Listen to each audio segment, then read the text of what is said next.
నగరి నియోజకవర్గం పుత్తూరు మండలం నేపనూరు పంచాయతీ సర్పంచ్గా నన్ను ఆదరించినందుకు పంచాయతీ ప్రజలకు కృతజ్ఞతలు తెలియజేసుకుంటున్నారు. అలాగే మీకు ఎల్లవేళలా రుణపడి ఉంటానని తెలియజేసి నుముడూరు గోవిందస్వామిరెడ్డి ఈయన 1993వ సంవత్సరంలో నేషనూరు పంచాయతీ స్వచ్ఛంద సేవా సంఘం అధ్యక్షులుగా 2 పర్యాయాలుగా నేషానూరు పంచాయతీ సర్పంచ్గా సేవలందించారు. మాజీ మంత్రి ఆర్కే రోజా సహకారంతో నేషనూరు పంచాయతీ నందు అభివృద్ధి కార్యక్రమాలు చేయడం జరిగిందని తెలిపారు. నిత్యం ప్రజా సేవలో ఉంటూ ప్రజల సమస్యల కోసం కృషి చేస్తున్నారని తెలిపారు. నేసనూరు పంచాయతీ నందు అందరి సహకారంతో పంచాయతీ నందు పాఠశాలలో నిర్మించడం జరిగిందని తెలుపుతూ అనంతరం పలు అభివృద్ధి కార్యక్రమాల గురించి మూడూరు గోవిందస్వామి రెడ్డి తెలియజేస్తూ ప్రసంగించారు.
నేషనూరు గ్రామ ప్రజలకి నా యొక్క ధన్యవాదాలు.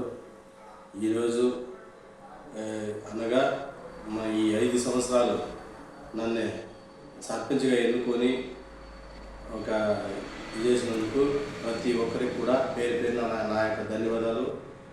నేషనూరు గ్రామ ప్రజలు యొక్క ఇది వాటర్ కానీ ఏదైనా అత్యవసరాలకి ప్రతి ఒక్క పని నేను చేస్తున్నాను. అవి గవర్నమెంట్ మారినా కూడా ఇది మాది, మేము చేయాలా, మీరు చేయకూడదు అని అన్నా కూడా అత్యవసరాల వరకు ఏదో వాళ్ళతో కొట్లాడి నన్ను ఎన్నుకున్నందుకు ప్రతి ఒక్కరికి కూడా వాటర్ అవసరం కానీ, డ్రైనేజ్ కానీ, లేదా రోడ్స్ కానీ ఏదైనా అవసరమైన పనులు ప్రతి ఒక్కటి కూడా నేను చేయడం జరిగింది. వాళ్ళతో కొట్లాడుకుంటూనే చేయడం జరిగింది. కాబట్టి నా యొక్క నేషనల్ గ్రామ పంచాయతీ ప్రజలకి ప్రతి ఒక్కరికి కూడా మళ్ళీ నా యొక్క ధన్యవాదాలు. అదేవిధంగా వాళ్ళు చేయొద్దన్నా కూడా మా రోజా మేడం గారు దగ్గర మీరు చేయన్నా మీరు తీస్తామని చెప్పారు. కాబట్టి ఆయన ఒక మేడం గారి యొక్క సహాయంతో నేను ప్రతి ఒక్క పని కూడా చేయడం జరిగింది. మేమేం వాళ్ళ దగ్గర తగ్గలేదు. ప్రతి ఒక్క అదే మొగిలమ్మ ఎస్టీ కాలనీకి రోడ్స్లే అసలు ఇల్లు లేవు. అక్కడ ఎస్టీ వాళ్ళందరినీ పిలిపించి ప్రతి ఒక్కరిని కూడా ఆడ ఇండ్లు కట్టించి ఆడ రోడ్డు వేయించి చేయడం జరిగింది. మా మేడం గారు సహాయంతోనే అది కూడా చేయడం జరిగింది. అదేవిధంగా దూరకన్నరగానికి కూడా రోడ్డు లేకుంటుంటే రోడ్డు వేయించి ప్రతి ఒక్కరికి కూడా ఇల్లులాగా అక్కడ 20 ఏళ్ళు 30 ఏళ్ళు ఆడడం ఉంటే కూడా వాళ్ళందరికీ రోడ్డు వేయించి అందరికీ నేను దగ్గర నుండి చేయడం జరిగింది. అది కూడా మేడం గారి సహాయంతోనే చేశాను.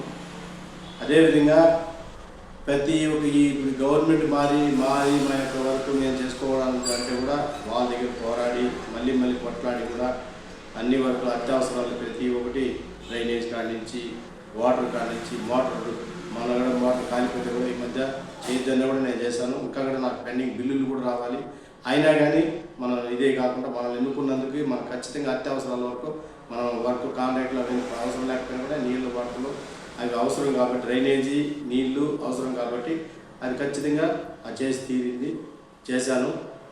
కాబట్టి మళ్ళీ నన్ను ఆదరించినందుకు అదే జగనన్న కాలనీ కూడా జగనన్న కాలనీ ఏర్పించి ఎస్టీ వాళ్ళకి ప్రతి ఒక్కరికి ఇవ్వడం జరిగింది. అక్కడ ఎక్కువ ఎస్టీ వాళ్ళకి ఇవ్వడం జరిగింది. ఆ ప్లాట్లలో కూడా అక్కడికి ప్లాట్ ఏర్పించి అంతంతో లోతు గుంతుంటే అక్కడి నుంచి గ్రావులు తీసుకొచ్చి 2 గ్రావులు తోలి ప్లాట్ వేయించి ఎస్టీ వాళ్ళకి అన్ని జాతి వాళ్ళకి ప్రతి ఒక్కరికి కూడా అన్ని క్యాస్ట్ వాళ్ళకి ఇవ్వడం జరిగింది. అక్కడ వీధులు వేయించి మోటార్ వేసి బోర్ వేసి మోటార్ పెట్టి వాళ్ళ వీధులంతా వేయించి వీధి కొల వేయించి ఇవి కూడా చేశారు. ఈరోజు వాళ్ళందరూ కూడా అక్కడే వెళ్ళి అడిగినా కూడా తెలుస్తుంది. వాళ్ళందరూ కూడా సంతోషం, మంచి పర్వాలేదు చేశారని చెప్పి అని అన్నారు. నన్ను ఈ 5 ఏళ్ళు ఆదరించి అన్నీ చేసినందుకు నా యొక్క కూడా నా తోడు వార్డు మెంబర్లు కూడా నా సహాయం చేసినందుకు, వార్డు మెంబర్లు కూడా నా తోడు అడుగు వేసినందుకు ప్రతి ఒక్కరు కూడా నా యొక్క ధన్యవాదాలు. అదేవిధంగా మేడం వారి సహాయంతోనే ఈ కార్యక్రమాలన్నీ కూడా చేయడం జరిగింది. కాబట్టి మరొకసారి మా నేషనల్ గ్రామ ప్రజలకు ప్రతి ఒక్కరికి కూడా నా యొక్క ధన్యవాదాలు తెలుపుకుంటూ చాలా